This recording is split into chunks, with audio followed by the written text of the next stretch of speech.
Hello world, hello Philippines, hello Cyprus. So may nakausap po akong agent no dito sa Cyprus na siya po ay nagpaapalis talaga for anywhere country ng part ng Europe.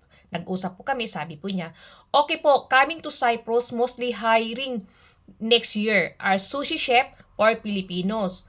But I have relocation for changing by next year for Hungary, Bulgaria, Romania, at Serbia for hospitality, work, and factory works for Hungary po. So yun nga po no, si agent po nagpapalis na rin po siya ng mga restaurant, mga sushi po, para po sa mga sushi chef no sa mga iba't ibang lugar.